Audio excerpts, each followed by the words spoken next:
Folks, I have a different video for you today, a little bit of different style. We're going to look specifically at one aspect of a company that I very much like. So here you see I made a post, and I'd love for you to chime in and add your opinions on this as well. How long will Disney continue to be the king of the box office? Because we know they are. So my opinion here is I'm in the 5+ camp, as most people are so far. And I'll be laying out that reason why Disney will continue to succeed in the box office for years to come. So let's just take a look at my reasoning behind that. Well, obviously, I think it's an underrated part of Disney stock, all things considered. We don't necessarily consider the box office when we're talking about Disney Plus's success right now, but really I think that the box office also benefits Disney Plus because their releases in theater will also benefit attention on Disney Plus, whether it's after it comes to Disney Plus for free or when they're doing the $33 premium charge. It's all about the quality of the films. That's my main point behind this. So there's no denying this has been a company that's dominated the box office historically. I mean, there's no denying. You see, even this year so far, big success. What a shocker! The #1 grossing movie being Black Widow. What a shocker! It's a Disney banger. You've got Jungle Cruise that brought in domestically over $100 million. It's a lot of money. Okay, $100 million is a lot of money, and that's just domestic. So you got to consider that. Cruella, that's right. That's on their 20th Century Fox, a Free Guy banger. So Free Guy's a little bit different, obviously, because this is one that there was a deal with them. So Disney's getting all the box office revenue, but when it goes to streaming, I forget what service gets it, if it's Paramount Plus or not. I can't remember, but Disney's only getting the streaming revenue, and obviously they kind of crushed it because you talk about global. We're talking even better. We have Raya and the Last Dragon. Basically, if you look historically, there's not a time that Disney isn't just #1. I mean, we're talking about them holding at least 7 or 8 of the top 10 spots usually. Let's look at 2019. Can you even make this stuff up? What are the top ones? Avengers, Lion King, Toy Story, Frozen, Captain Marvel, Star Wars. This is crazy stuff. Aladdin. I mean, what? How do they own all these? It's all bangers, and we're talking about millions, billions of dollars in the case of Endgame. Billions of dollars. 2018, is the story different? Walt Disney, Walt Disney, Walt Disney, Walt Disney, Walt Disney. They're everywhere. Black Panther, Avengers, Incredibles. They're everywhere. 20th Century Fox, Deadpool. I mean, they're everywhere. 2017, anything different? No. Disney. I mean, let's just be clear with each other. This is a company that just they wreck the box office. 2016, Finding Dory, Walt Disney. They just let's be clear. They own the box office, and they're going to continue to own it. So obviously, we look at and what they've been able to do in the box office. And last year's a year to forget. We don't talk about last year, but look at actually the growth they've been able to see even since 2010 up to 2019, as they were ramping up the Marvel franchise. And again, that's where I think their main edge is at. They obviously own a lot of stuff, a lot of different properties. But my main point here is that obviously owning 20th Century Fox is nice, but I think the fact that they own the Marvel franchise and the direction it's going is going to win them big in the long run. Now, do I think they'll replicate a year like 2019 in the near future? I don't. This is a year that really was a culmination of an entire season of Marvel. I know they call them phases, but this was a culmination of phases, and this is why they had such a record breakout year in 2019. Now, we're not going to see that for quite a while. Obviously, when you see a main flag Avengers movie, that is when you're going to see massive revenue on that movie alone. But there's going to be single Avengers movies of characters throughout the year. You think of some of the titles, some of the characters that they own. It's kind of incredible. I mean, we're talking about Avengers. Everyone in the Avengers. They have X-Men. They've got the Fantastic Four. They've got so many nice properties that they can make movies off of. Guardians of the Galaxy, obviously, and they will be doing that. This is what I find just crazy stuff. We can forget about Star Force because we don't like Brie Larson, but I mean, they have so many properties here that they can make movies off of, and they will continue to, that they're going to succeed. And that universe is actually expanding in terms of the box office as opposed to where it was before. Typically, a lot of these characters were stuck in the comics and they weren't making movies, but now they are planning on making movies for pretty well all of their properties. I mean, it's crazy, crazy stuff, the amount that they're able to do. I mean, and you look even recently when they just now added Shang-Chi into the universe, which was, and not, I don't think many people even knew about this that were not focused on comics. Look at that, Shang-Chi.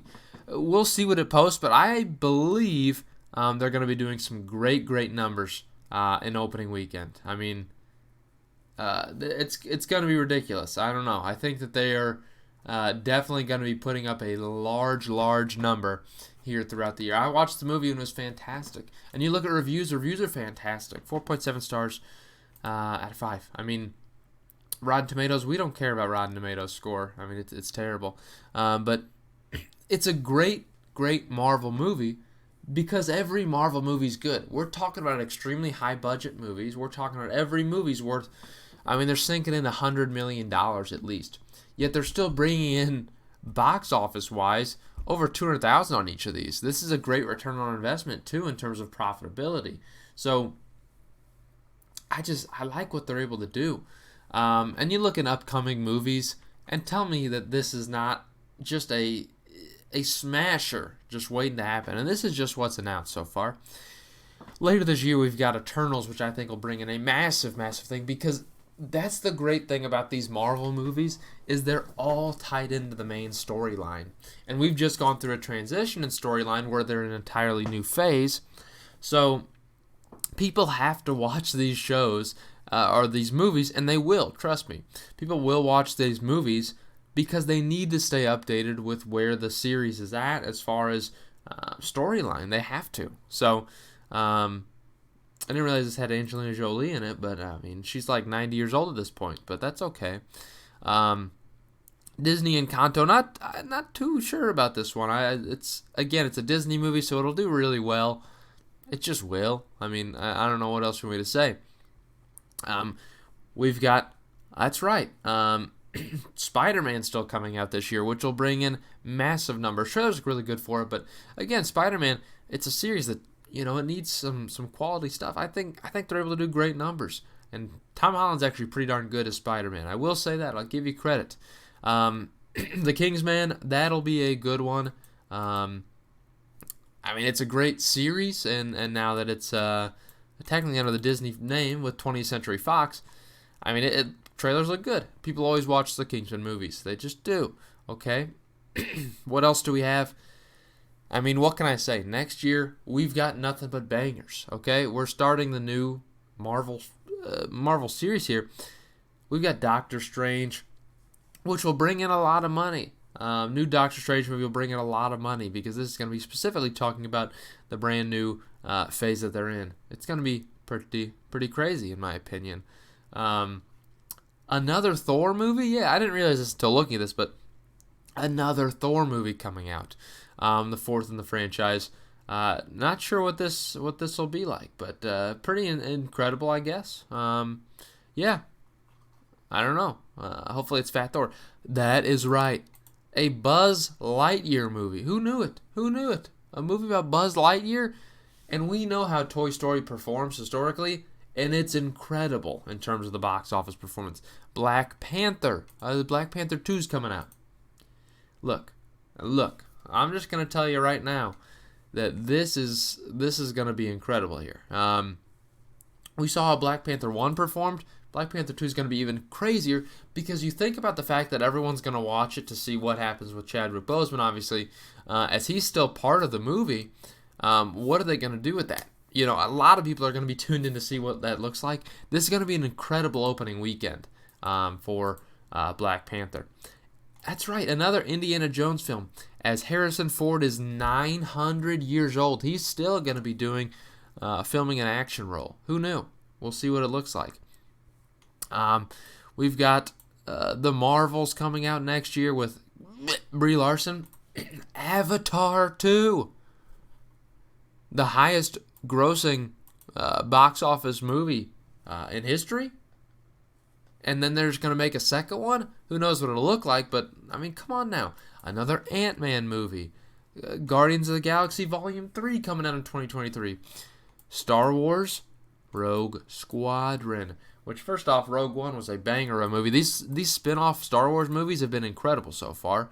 I don't know if that's true. 2024 Avatar 3. This is just what's announced. I mean, look at this. The Avatar 5. Come on now. Quit joking with me. You're playing games with me. But some of the movies coming out are, I mean, let's be clear. It's a ridiculous, just plot here in movies. They're everywhere. They're everywhere. So with that, you gotta consider there comes a hard point, and I mentioned it too in the past. I'm going to be completely honest with you. There will be hardship in the box office as streaming continues to be another avenue to watch new movies. So you consider a lot of people actually enjoy the experience of a movie theater, and that's why they'll always view in a movie theater. But some people, they would prefer to view movies in the comfort of their own home. They've got a nice setup, or they just want to stay home and don't want to go out and pay for a movie ticket. Now again, Disney charges a premium of $30 on most of their new releases. I don't know if that's something that's going to continue, but it's actually been very successful in the past. Black Widow brought in over $100 million just due to that premium fee. So people are itching to watch stuff at home.